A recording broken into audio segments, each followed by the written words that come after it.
Türkiye ile İran arasındaki 525 kilometre bir mesafe var. Sınır hattı. Bunun 300 kilometresi Van iline bağlıdır. Hali hazırda şu anda sadece Van'da Kapıköy giriş çıkışlara turizme açık. Bir de Gelincik, Başkale Gelincik, bir de Çaldıran kapısı var. İkisinden müracaatımız vardı. Gelincik'in mütabakata yer aldı.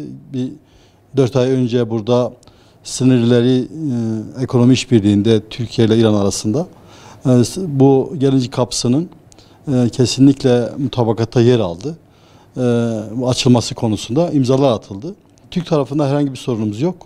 İran Eyalet Valisi de İran'da Türkiye'ye yeni bir kapı daha açılacağını duyurdu. Artık onların hızlanmasını biz bekliyoruz. Biz bunu her platformda yüksek sesle dile getiriyoruz. 1989-90 yılları arasında bir 6-7 ay açık kaldı. Daha sonra güvenlik gerekçesiyle kapatıldı. 30 yıldan beri de sürekli biz bunun bir an önce açılması gerekliliğini söyledik. Çünkü 300 kilometrelik bir sınırımız var. Sadece bir kapı yetmiyor.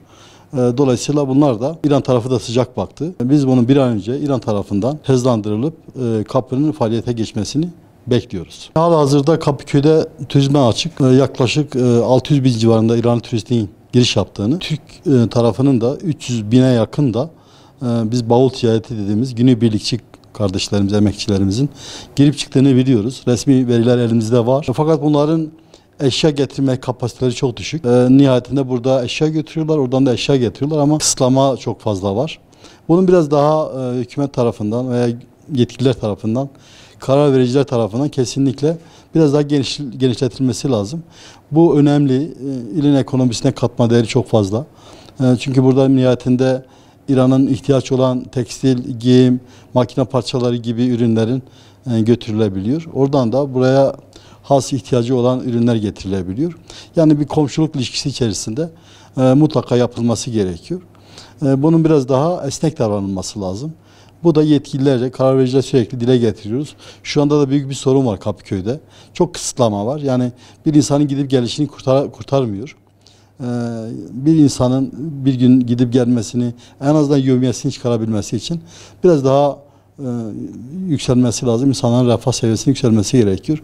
Türkiye'de gayrimilli hasılada en son sıradayız. Çok işsizimiz var, çok gencimiz var. Buna bir şekilde işe yönlendirmemiz gerekiyor. İhtisas gümrüklerinde genelde cam sanayi şu anda İran'dan geliyor. Trabzon ve Kayseri'de millileştiriliyor. Tekrar geri geliniyor. Biz bunu Van'da yapılmasını istedik. En azından trenle, demiryoluyla buraya getirilebilir. Burada millileştirilebilir. İhtisas alanımız yok. Gıda ihtisas alanımız yok. Mesela biz barbunyayı aldığınızda İran'dan barbunya çok fazla var. Nohut çok fazla var. Bunu en yakın işte Antep'e götürüp millileştirip tekrar geri getirip burada satmanız gerekiyor. Biz bu ihtisas yetkisini almak için defalarca yazılar yazdık.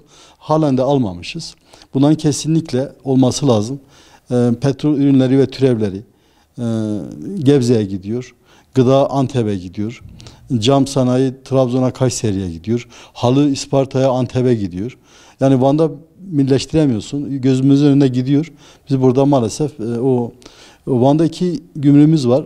Biri Van Gümrük Müdürlüğü, biri Kapıköy Gümrük Müdürlüğü. Bunlar ikisi de 1. sınıf gümrüklerdir.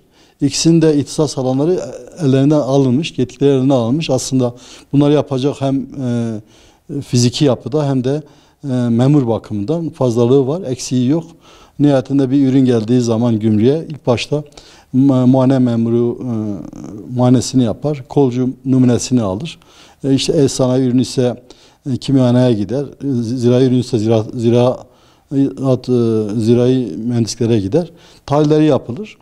Dolayısıyla yani burada altyapı var ama 1. sınıf olmalarına rağmen ihtisas alanlarında yetkileri yoktur.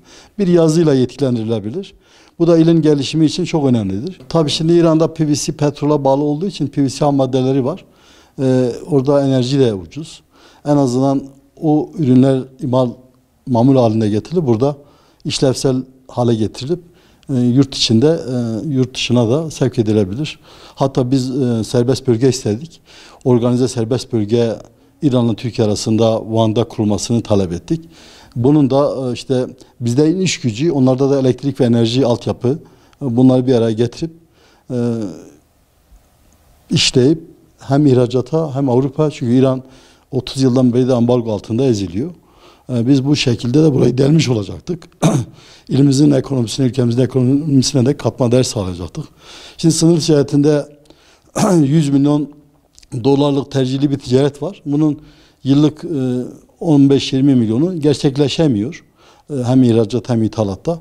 Bu da kapının işte sahasının olmaması, ihracatta bir türlü kapıda istenilen seviyeye gelmemesi, bu anlamda bir sıkıntı yaşanıyor. Şırnak Karayolu daha önceden başlandı. 1990'da başladı. Uzun süre güvenlik nedeniyle ara verildi. Daha sonra da tabii tamamen güvenlik nedeni değil de işe alan firmanın da sıkıntılarından dolayı ertelendi. Şu anda 2021 yılından beri başlandı yapılmaya. Eğer bu yol tamamlanırsa bizim Irak'a 190 kilometre daha yaklaştığımızı gösterir. Hakkari üzerinden gitmemiz hem çok hem zor hem de meşakkatli bir yolculuk oluyor. Burası hem kuzeyi güneye bağlayan, yani Van olarak hem kuzeyi güneye bağlayacağız. Bu anlamda çok önemli. Ulaşım çok önemlidir bildiğiniz gibi. 180 kilometre, 190 kilometre mesafe 6,5 saatlik yol 3,5 saate düşecek. Daha rahat Irak'a ulaşacağız. Daha rahat Irak pazarına ulaşacağız. Bizim için çok önemli Irak. Hem iklim anlamında onlarda yazın kavurucu sıcak, bizde iklim çok ılık geçiyor. Hem de aynı bölgenin insanları olarak birbirini tanıyor, biliyor.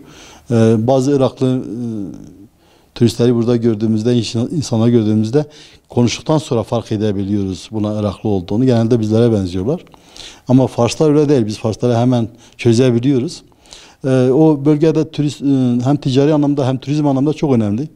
Biz Van Ticaret Sanayi Odası olarak biz İran'a, köyümüze gitmediğimiz kadar biz İran'a gidip geldik. İlimizin tanıtımını yaptık, billboardlar kiraladık. Yerel sosyal medya fenomenlerini kullandık. Ticaret odalarını, yerel yönetimlerin tamamını buraya davet ettik. İyi reklam yaptık. Biz bunu da Irak'ta yapmak istiyoruz. Kuzey Irak'ta bir iki kez gittik. Biraz daha fazla gitmemiz gerekiyor. İlimizin tanıtımını orada yapmalıyız. Çünkü Irak, Kürdistan bölgesi gerçekten zengin bir bölge. Onu da buraya çekersek Van'ın potansiyeli de fazla artmış olur. İlimizin ekonomisine, ülkemizin ekonomisine her zaman söylüyorum katma değeri yüksek olur.